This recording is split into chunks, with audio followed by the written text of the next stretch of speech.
We're here with Stacy Hoeme. Now, Stacy, you took us out on the ranch this morning, my first time on your ranch. Okay. And I got there when it was dark, so I wasn't sure what was going to happen when the sun came up. But in between me jumping out of your truck and the sun coming up, we sat in the blind. We watched probably 15 birds, give or take. 15. 2 females, the rest males. And then sun came up.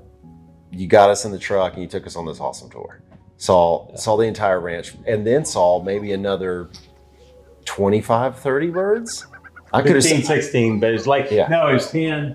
And then we drove down and we kicked out 16 or 6 or more. But you guys, Wayne, you sat on it yesterday, and how many birds? 16 males, 3 females, and it was quite the display. It was amazing. Yeah, you guys were there first light. So when we came in late, later in the day, 8:30, they're starting to teeter off this time of year, it's been a warm year already. So kind of backing off. The females have been coming in, so it's good. I mean, on that side of it. But. So dozens of birds I saw today. I'm going to throw it out that way. I don't know what the number was, but it was more than 2 dozen. We've had 10.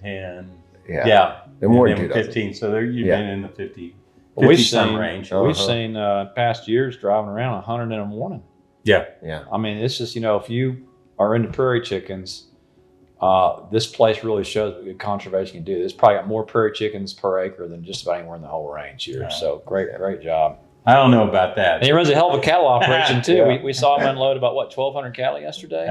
We had on that group there were 700 in this side of it, and we had 550 on the other side. And it's scary this year for doing that, but it's being a rancher farmer, and you're always rolling the dice. You don't know where you're at. It's kind of. You just got to do it. You just got to put it out there, knock on wood sometimes, and say, "My God, maybe it'll come in and rain." We got a lot of faith at times, and that's where we're at, and so we're hoping it will come in and rain at this point. So. Yep. Well, hoping for scary. It. Yeah, scary. And we've closed 2 deals with you now in terms of selling chicken credits from your ranch. Correct. How many acres in all have been conserved now? Right at. I think it's right at 9,000 acres. Right. And then we have, out of that, we have some of our property set aside that it's still not chicken acres. And like our headquarters here, our operation, and there's a couple little spots on the ranch that I kept for in case I want to put something else there. And then we have outcroppings of rocks, and so they're not involved in that part of it. So, but that's fine too. It's all cool at that point. So, and it was funny trying to set it up with U.S. Fish and Wildlife Service. They would tell me, "Well, there shouldn't be any birds in that valley." And I'm going, "I've seen birds in that valley." And then I drive over there, and here comes the birds. We flush out. I'm going to take a picture. Now they can get a GPS location, and they can do it all. I said, "I don't care. Let's show it." Yeah. But and then they worked with us, which was a great deal. So they worked with. We had it went smoother than I thought it would for working with the government, but I've always worked with the government. I've worked with NRCS on the farm side of it and Farm Service Office or whatever. And so I've had good experiences, but I've been doing it for the last 50 years though too. So I'm not, you question the government on some sides of it, but there's some place you don't mind putting your hand out, and if you could pull something else in, and you got to diversify at times. You got to look at all options. I got a son involved now, and he opens my eyes on certain things, and then I show up and I say, by God, I think we need to just go ahead and do it this way. He'll listen to me sometimes. I'm old, but no, we get along really good. Yeah. Well, from your perspective, you seem to be really close to the chickens. I could just tell today. You knew where they were going to be, what they were going to do. You were almost not quite play by play, but predicting the next move all morning long. What is it about ranching and chicken habitat that go together so well? Well, I honestly we'll kind of start at the beginning, because I had a buddy, we hunted, and asked me if I had prairie chickens on our ranch. And I said, yeah. And I said, I got big ones and little ones. And he said, no, you just got graders up here, and this is where you're at. I said, no, I got big ones and little ones. So he got in contact with the biologist at that point, our main biologist here in Kansas, and he informed me, Randy Rogers was his name. He said, okay, I'm coming out and I want to look at your chickens. And he says, we're coming out in April. I said, okay, that's not a problem, but we got to go out before the sun's up. I said, why are we looking at chickens before the sun comes up? Yeah, right. He goes, no, he explained it. We got to listen to him. I said, okay, this was back in 97 or 98, and they were talking about listing them then. Mm-hmm. And so we went out, and needless to say, we traveled about 10 miles and finally got to our ranch, and we heard graders all the way across, and then we get to the ranch that we had leased at that time frame, and it was about 14,000 acres. And get out, listen, and we hear graders, and they said, well, I think I hear something else. And then about 2 miles later, he goes, Hoeme, what are you doing with Lesters and graders on the same lek? And I went, okay, which one's the Lesters and which one's the grader? Right. and then after that, then it rolled on, and then we had a K-State study come in, and they ran it for 3 years. They were on quite a few other ranches, and then they got listed. Mm-hmm. Was it 14? 14. Yeah, they got listed, and about half the ranchers that were on there shut them off because they said they don't want the government knowing they had. So the ranchers decided. The ranchers shut a lot of the students off. Right. And I said, hell, they already know they're on our ranch, so it didn't matter to me. And so, and they're in this area, and then they're in my local town, so I got to know them fairly well. And so we got to doing a lot of things together, as in capturing birds, going count eggs, and going clutches of chicks. And so I learned a lot about it. And then a few years later, I met a guy that was I met a guy in Scott City out of Colorado. I'm like, what are you doing in Kansas? And he goes, oh, I'm capturing prairie chickens. He was just a student. He goes, well, I'll get my biologist to meet you. And so he came out, and we came out to our ranch, and I took him to one of our big leks, the one we were on today, the Kansas lek. And at that time frame, we had probably 35 birds on that one lek. And he goes, do you mind if we capture some birds on it? And I said, no, I don't mind. But then he said 30, and I went, you want to capture 30 birds? And he said, well, it'll be 15 males, 15 females. And I said, oh. It's still 30. It's still 30. And then so that's 30. Yeah. I called U.S. Fish and Wildlife Service biologist there, and I said, hey, they want to capture 30 birds, call it Kansas, Colorado, which they knew about. And he said, Hoeme, I've been on your ranch. It's fine. You'll be okay. But then I talked to Wayne and went, why the hell you let them capture 30 birds off your ranch? Yeah, we'll get to that later. I said, later, yeah. I already talked to Chris. It'll be fine. Yeah. But I worked with Kansas Wildlife and Parks a lot, so I've done a lot of different things with them. So it wasn't that big a deal. And I thought, well, we'll try it and see what happens. Right. And they literally, I drive in the next day when they got set up, and then some little gal come running down the trail road to me and said, I caught 3 birds already. And Steve was all excited. Yeah. And so, but they ended up capturing 30 birds that year off of us. The next year, come back, and I think for the number of birds, we were like one short of our high number compared to the year before when they took 30 birds off of it. So Stacy, just for the listeners, it was a collaboration between Colorado Parks and Wildlife and Kansas Parks and Wildlife. Correct. And Colorado obviously doesn't have hardly any birds left, so they're trying to capture these birds on Kansas ranchers, move them over there, translocate them, and see if they can help grow the populations. That's essentially what they were trying to do. That's what they were trying to do. And, and that's when I talked to their biologist about it. And I said, so how many birds you have in Colorado? He goes, like 23. I go, like 23 leks? And he goes, no, like 23 birds. Wow. And he was BSing a little bit, but I said, I know what Not you're much. saying. It sounded like it was terrible. And so that was their big deal on that. So. Well, I just got the official count from CPW last week, and the official count is less than 200. Wow. Yeah. And they took, that's about what they took over there was 200. So it's all your birds. No, not all mine, but yeah, we had 50 out of the 400 they took. So maybe Adam, in light of that, why don't we talk a little bit about, and I want Stacy to recant how we met, but first, in Colorado, I think you hear a lot of, for all these wind and transmission projects, that, when the bird was listed, they're buying the mitigation from Kansas. And gosh darn it, why are we sending all this money to Kansas when we should be in Colorado? So maybe that help explain why, right? Because there's not that many birds over there. Oh, that's right. Well, Fish and Wildlife Service for a long time told me personally, because we have 10,000 acres worth of option agreements with ranchers in eastern Colorado, Prairie County, 3 miles from the Kansas line. Right. And it is the spot. If you're going to get chickens back in Colorado, that's the spot to start, because the source birds are on Tate Ranch in Kansas. They're piling up there. It is 6 miles from the western border of Tate Ranch to the spot that we have. Right.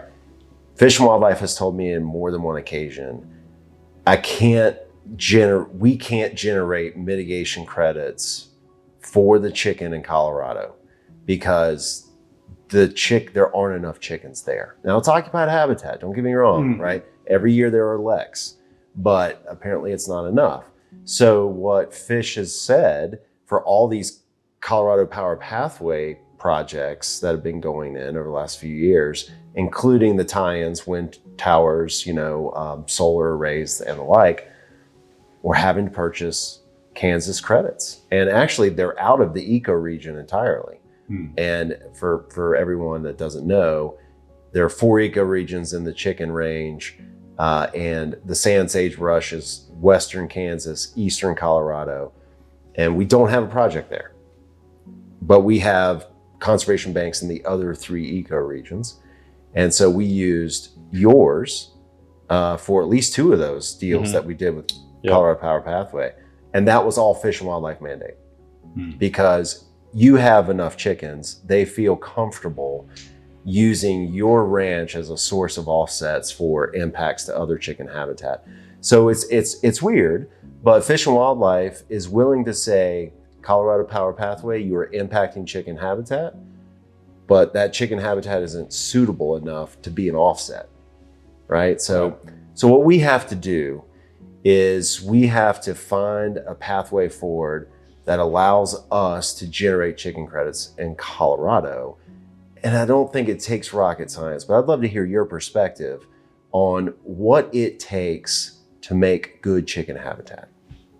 Why is your ranch such a great source of chicken? Well, our ranch, it's been interesting because we've always had yearling cattle on our ranch. Between the ranches we had, we started out in 1975, and we had a feedlot at that point. So we put out yearling cattle weighing like 500-600 pounds, and we grow them up to about 800 or so, and we'd bring them back into the feedlot to run that. And so our ranch was kind of almost a break even at points, just that we could maintain and have a source to bring cattle back into the feedlot. But then it kept increasing to where, we had partners and we had other people, and it worked fairly well. If they could get cattle on our ranch, they liked that because the cost of gain was a lot cheaper than bringing them in the feedlot. And the cattle seemed to gain better once they're in the feedlot at that point. So they had a better gain and a better price resource. And so that's kind of how it worked for us. But we still tried to maintain grass if we got in a drought situation. And the worst one I ever was in, and I can't remember the year now, but we put cattle in April like we did this year, and we had to take cattle off in June. The grass never even greened up. And so you don't want to overgraze it, because you can ruin your grass for 3 to 5 years if you overgraze it. Yep. And so you got to maintain it. You got to maintain your resource. And actually what we're doing now, in which they backed us off on the number of cattle that we have on the ranch right now, which we started that a couple of years ago because we had a drought situation. So we backed the numbers off a little bit. And this is why you're under the conservation. We're contract with you, but we weren't under an easement yet. Gotcha. Permanent easement. So the management plan wasn't in place yet. No, but we had a management plan. Right. And we were doing our cell grazing, our due diligence, trying to take half and leave half. And so How you manage chicken habitat. What I think I just heard was grazing is a key part of that management strategy. it is. Can you talk to me more about that? Well, it's kind of like when we got on this ranch at first, we actually, the whole ranch, it was just a single 8,000 acres in one unit.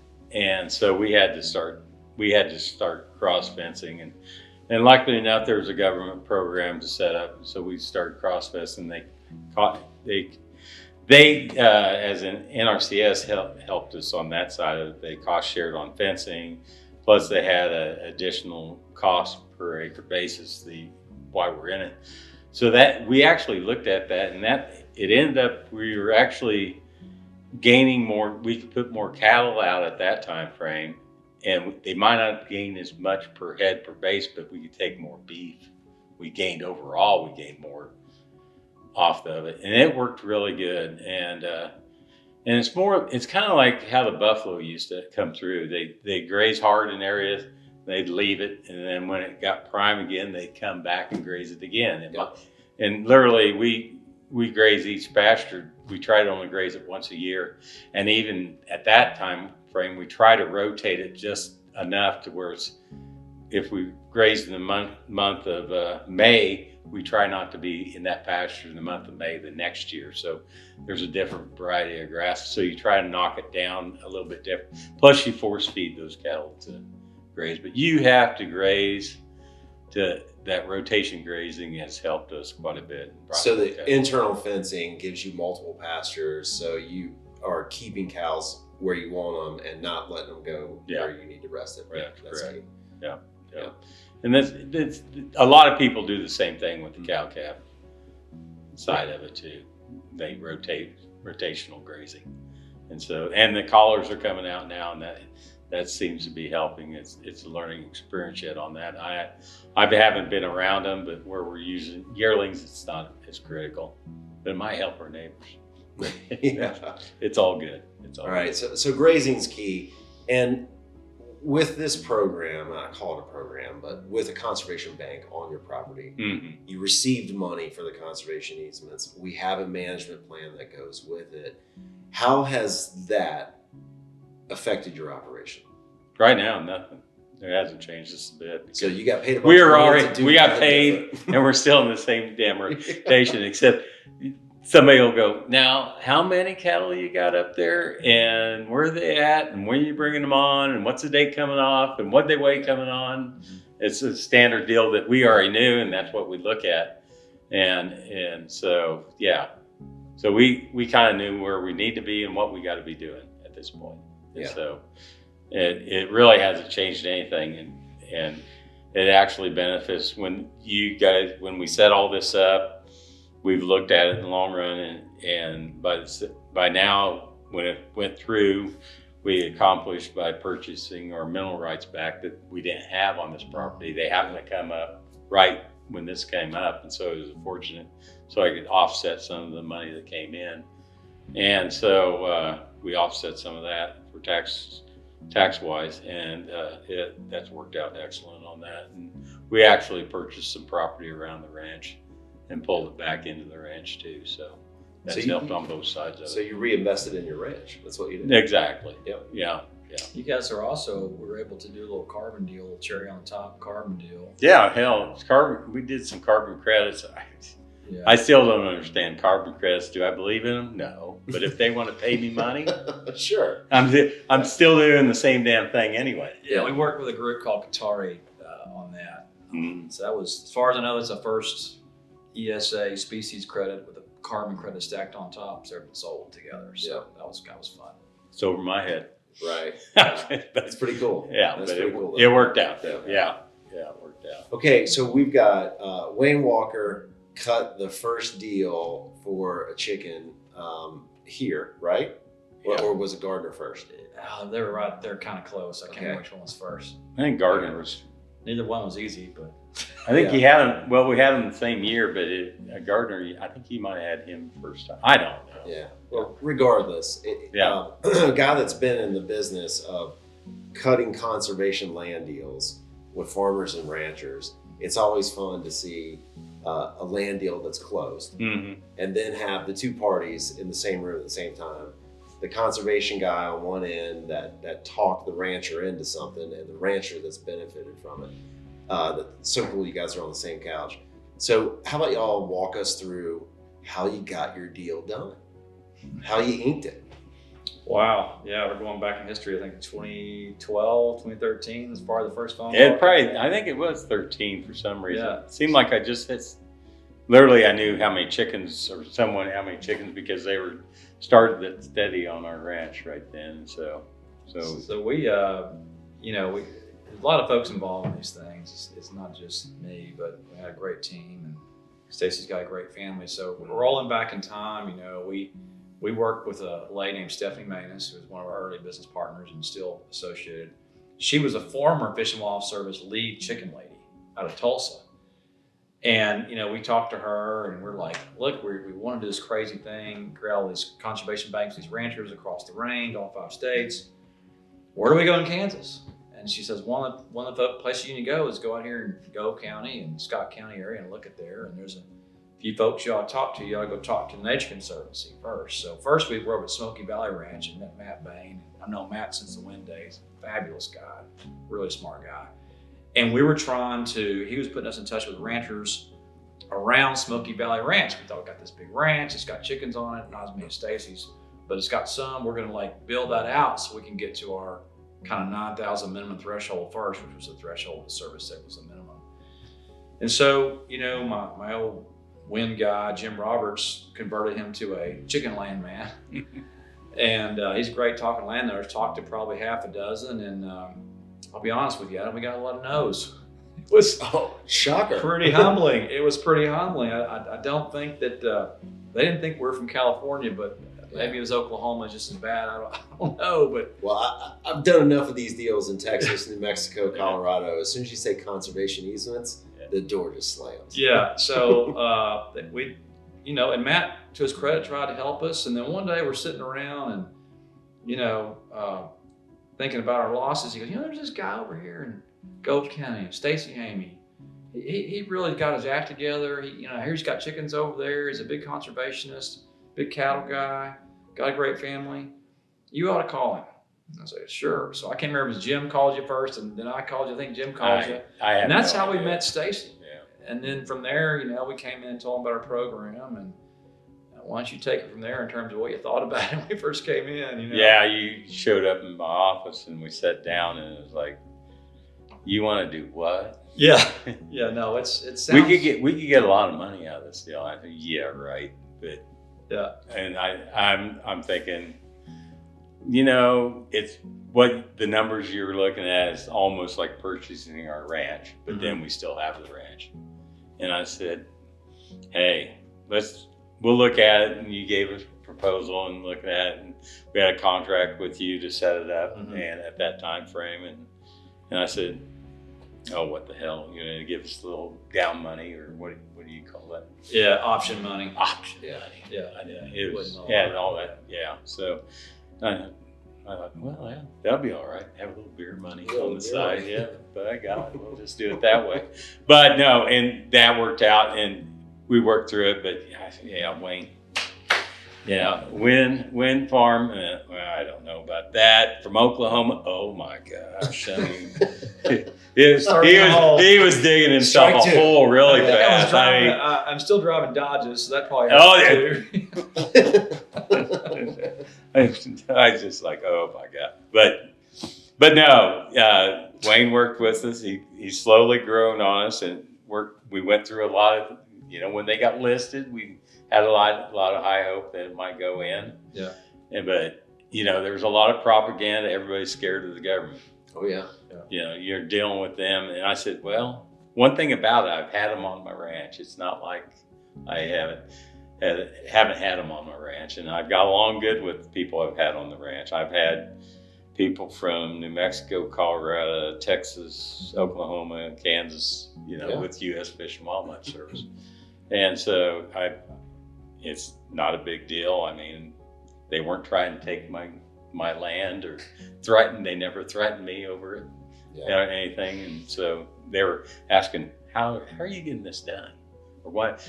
I said, I don't know. But we had a lot of CRP programs going on at that time.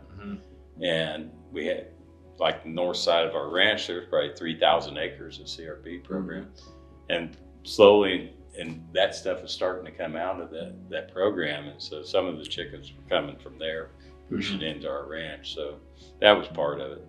But yeah, I just kept growing with Wayne and every year. And, you know, they would want to go to DC and they want to drag my butt to DC.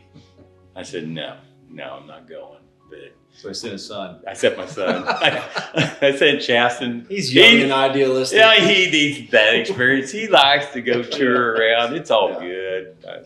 But it worked out good for him. I think he really enjoyed it too. I gotta tell you, and he's great with the, you know, the various Congress people and staff. He was great with them, and you know, we didn't get everything out of that we'd like to, but you know, it was great to have a real rancher instead of just a crazy conservation banker guy from Oklahoma. You know, in there. Yeah, but no, it kept working through it, and it kept building. And I mean, next thing you know, I got volunteered to. I got a guy ask me. Well, it was the Secretary of Ag here in Kansas, but he wasn't there at that time. Mike Beam. He said, "Would you be interested in doing the Leopold Award? Enter your name into it." And I said, "No, Mike." And then the next year he caught me. He caught me at a weak moment. It was after 5 o'clock. You've been dipping into that beer money? Yeah, maybe a little beer money or whatever, but yeah. And so I said, "Oh, what the hell? Just throw our name in it." And next thing you know, we ended up winning. Our family did, and that was so incredible work.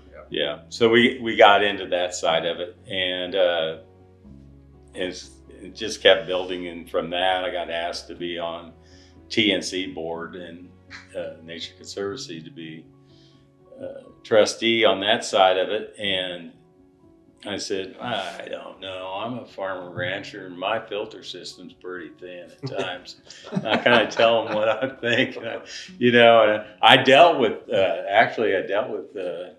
TNC on their rancher that Matt Bain ran at that point. Smoky Valley. Yeah, Smoky Valley, and Matt, I've known him. I knew Matt. He was a Pope and Young scorer, Boone and Crockett scorer, Pope and Young scorer, and so I had taken deer to him when he was a biologist in Kansas. So, and then he got over that side. But yeah, I actually took a tour of that ranch with my manager of the feedlot to see if we could lease it out. But they had so many stipulations on it at that point. I said, "There's no way that we're going." Literally, they said, "If we tell you." In the contract, if we tell you you need to take those cattle off within a week, you had to have them off within a week. And I said, nothing moves that fast in the cattle business. That's way too, you can't do it. So it was a learning experience on that side of it.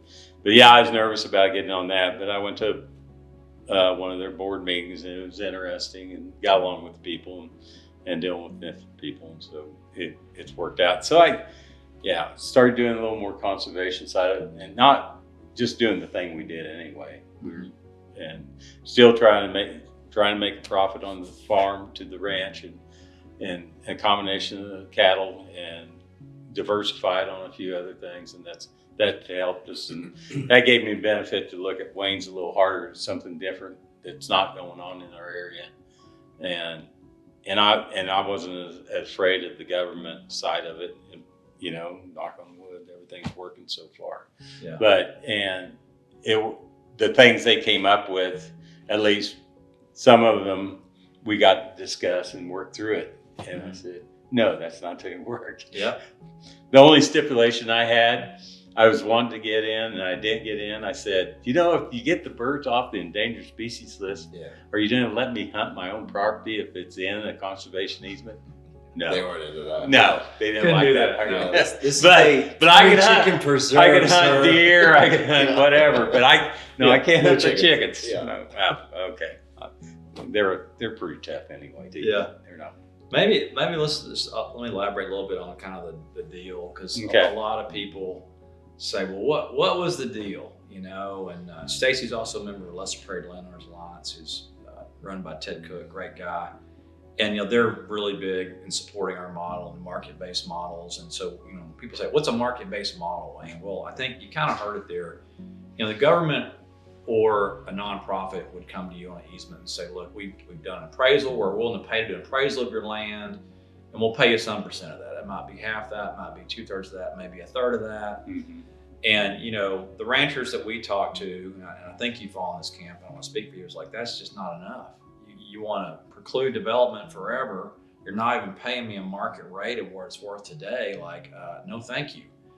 And so that's why we've had trouble getting these easements in a lot of these strategic places. And our model, essentially, we still have an easement. It's not a charitable tax deduction thing. It's a paid easement. And, we negotiate what that is. And, it's close to market, or was the time. Yeah, close it was to market. at the time. And so the three kind of components are, the rancher gets paid for a market negotiated conservation easement price. As Adam talked about earlier, we have a management plan that manages for the bird, but very much takes into account that this is a ranch. It's a cattle ranch. Cattle are going to be here, so we have a grazing plan in there. And then the third thing is an endowment, that when we sell the credits, we put back several $100s an acre held by our land trust partner, in this case, the Barn Group, out of Georgia, some great folks. And they use that, for Ab and I, or we subcontract the work to keep the thing, keep the chicken in good shape. Count chickens, look at habitat, get rid of invasive species, make sure Stacy's, doing all things he says he's agreed to do. That's basically the deal. But the easement doesn't go down until we find someone to buy the credits.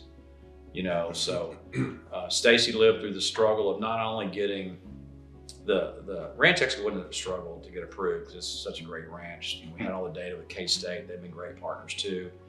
Fish and Wildlife Service have been great partners. But the struggle was getting people to buy the credits. That was really where the struggle came from. And we finally got some folks to buy the credits. The first one was 23, summer 23. Then the second one was into 24. 2 different transactions with I think they were both Excel Energy, who we really appreciate as a customer about that. None of this happens. But anyway, so now Stacy is, I think, the only prairie chicken conservation bank in the range. Not only has a lot of chickens, but he's sold out. Yeah, that's right. Sold out. So we're grateful to have him as a partner. It is an interesting concept. Honestly, the only time a ranch makes any money is usually when it's sold. Right. And that's, some of these ranches like around, some of these big ranches used to be, they've sold now, but they were purchased back in the 30s and 40s, and they were getting $8 an acre up to $40 an acre. And that was it. And then it hadn't been that long ago. We had a small ranch between the ranch that we had 2 of these ranches leased, this one that we own now and another one beside us. And there was a little small acreage right in the middle. There was 1,000 acres right in the middle between them. And we utilized that quite a bit. And I tried to get one of the big ranches to purchase it, and it was $180 an acre. And that's an outrage. It was, right? Because actually grass was going for $160 an acre, and they didn't want to pay that extra for that 1,000 acres. They didn't want to pay that extra $2,000 for that. And so, and I said, we're driving through there every day. It's going to really suck to have to go back around and all. So that's not going to work. So we ended up purchasing the grass ourselves, a feedlot that was leasing both of these ranches. And then about the same time frame, both ranches actually came up for sale. And so the one sold, couldn't get it bought. And then this one came up and got it taken care of, and it all worked out in the long run. And then Wayne shows up and asked us about this. And I honestly, I was getting older, and I kept thinking I'd like to have this ranch as a ranch and actually pass it down to the next generation. Now, I don't know what the next generation is going to do with it. They can still sell it, but by God, it'll still be a ranch. Yeah. It will be grass, and that's part of it. And I know where it's going, and it got us out of buying when we sold the credits too. You pay off notes, you pay off the other land, and actually and grew this ranch a little bit, and so that helped us quite a bit, and so it's solid up this ranch by itself, and it should pass on the next couple generations. But by then I won't be around. I won't care, so it'll be fine. I might be looking over going, we let it rain. We need it rain. So, but yeah, but no, but Waynesdale, the longer it took to get it done, I probably got better acquainted with Wayne, and that helped. That helped. Yeah. I forgot he was from Oklahoma for a while. Right. No, but Now he's from Utah. I'm sure that's that's right. Yeah, whatever. Texas and Utah. Yeah. Texas, Utah. Yeah, you got a ranch in Texas, a family ranch. Well, one thing that's great about this, I think our family ranch, which luckily that my grandmother had that ranch, and it's just a special place for my brothers, and family, and I, and being able to meet other landowners, even though they're in different states. I mean, there's just there's some sort of you don't start at zero, right? If you got a ranch, you know what it means to you. And some of the success we've had from your credit sales, I've been able to do some things on our family ranch back in Texas. And last December, we actually put ours under easement. Unfortunately, it wasn't a conservation bank easement, and nobody paid us a dime, but we got the thing protected, and I was able to get some charitable benefits. And Uncle Sam got a lot of money out of me, but not quite as much. So that was really helpful. And in a weird way, my wife, she was a finance person at an oil company. Oh yeah. And all of a sudden, she's much more appreciative of the ranch because we had to pay less taxes. So exactly, it's a win-win for you and really for us. Yeah, we're grateful for that. Trickle down theory. Right. Right. Stacy, how have you've had easements now through a conservation banking model for 2 years, year and a half, something like that. How has the experience been since the easements have been put down? Because there is a monitoring program, there's some management that happens.